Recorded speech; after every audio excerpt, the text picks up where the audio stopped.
Sa ano yung kaso mo at saka ano yung sentensya mo? 2 counts of kidnapping, hijacking, and carnapping. 2 counts of reclusion perpetua, 17 to 21 years and 12 to 14 years, Your Honor. Alam mo ba ang parusa ng pagsisinungaling? Yes, Your Honor. Gaano katagal? Hindi ko po alam kung gaano katagal, sir. Perjury. Tinanong ko yung kakilala kong abogado, 6 months lang daw ang maximum ng perjury. Now I know, Your Honor. So ano ang mas mahirap, magsinungaling o mamatay? Mamatay, syempre, Your Honor. Natatakot ka bang makulong? Hindi, nakakulong na po ako, Your Honor.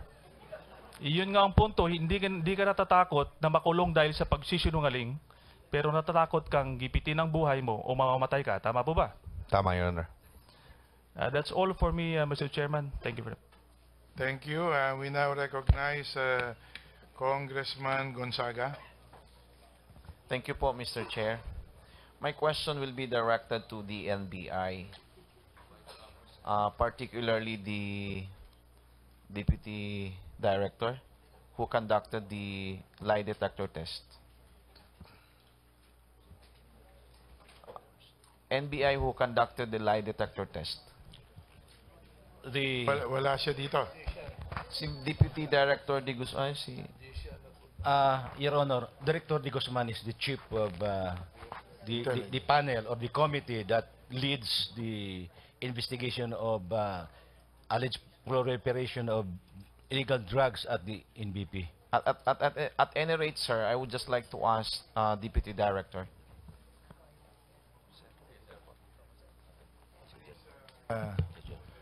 Please take your seat, Deputy Director. Sir, do you have personal knowledge as to what questions you were able to ask to General Sanchez when you conducted the lie detector test? Your Honor, please, I am not the one personally took the statement of witness Junel Sanchez. So you do not have personal knowledge on that? Yes, Your Honor. Okay. Mr. General Sanchez, ano ba yung pinagtatanong sa iyo nung NBI agent when you undergone the lie detector test?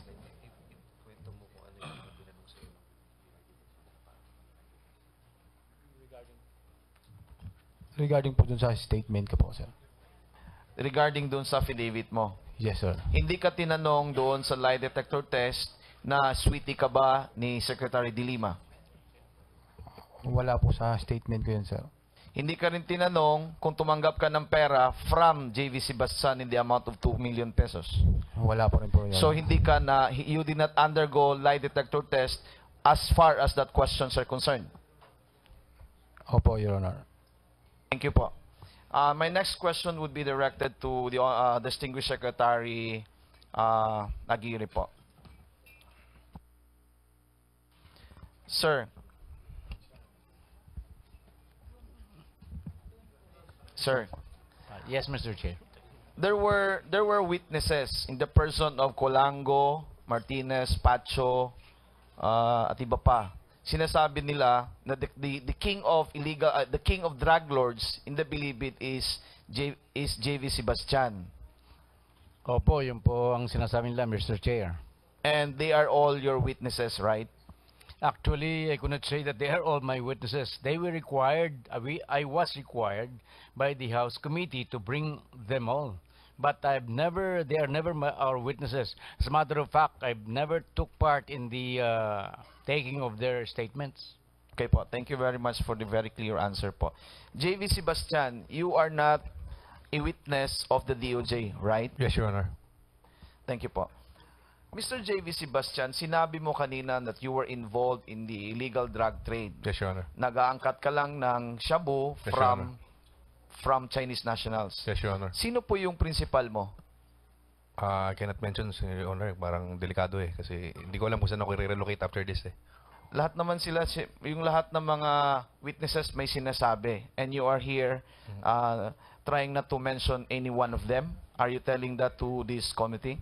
Peter Ko, Your Honor. Peter Ko. Yes, Your Honor. Yung may area ka. Saan po ay yung area mo? Wala po akong area eh. Ito po yung mode of operation ko. Sa komando, tinitingnan ko kung saan yung area nila. Kausapin ko, let's say, si sir, saang lugar ka, maybe somewhere in Pasay, ilan lang inuubos mo. So, ganun po yung way na pakikipag-usap ko.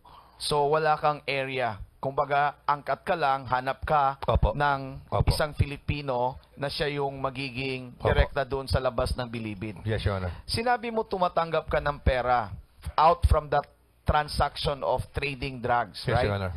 And part of that ay binibigay mo doon sa mga Bucor or DOJ officials. Yes, right? Your Honor. Do you consider that part ng money ng drug trade na ginagawa mo, do you consider that part of that ay binibigay mo kay then Secretary DOJ De Lima? Yes, Your Honor. Anong masasabi mo? Si DOJ De Lima ba ay isang protektor o kasabwat sa negosyo mo?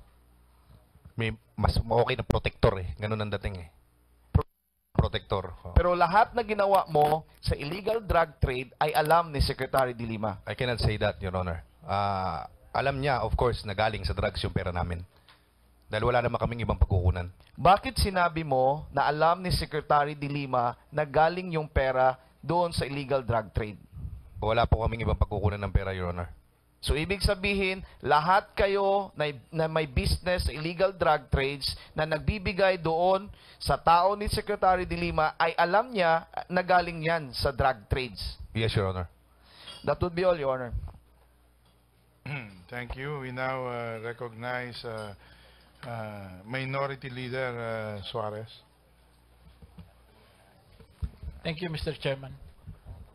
Mr. Chairman, sa atin ho sa mga bayan natin, pag may nahuling magnanakaw ng baka kalabaw at nakalabos, bumababa na yung nagnanakaw.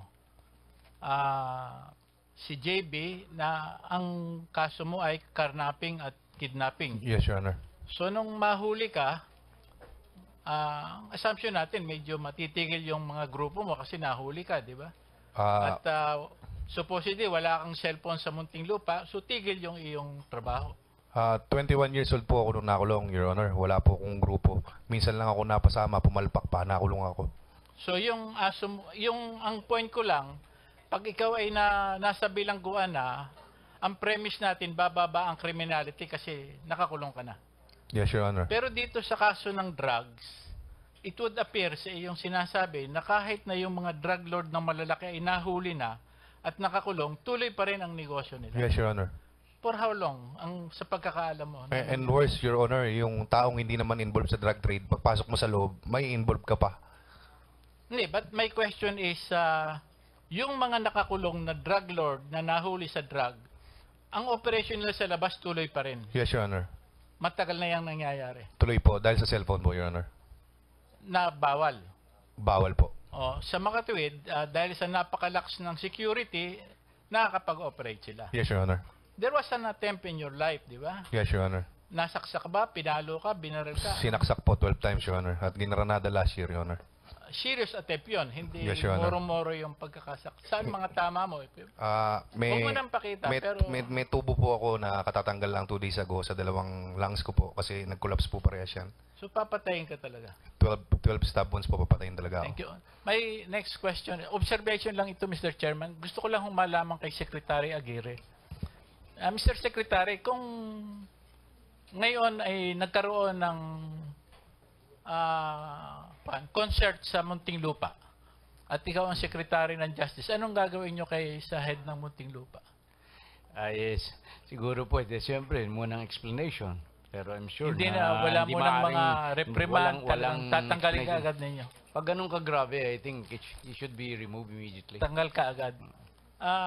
Mr. Sebastian, ilang beses nagkaroon ng concert sa Muntinlupa? Hindi ko po mabilang eh.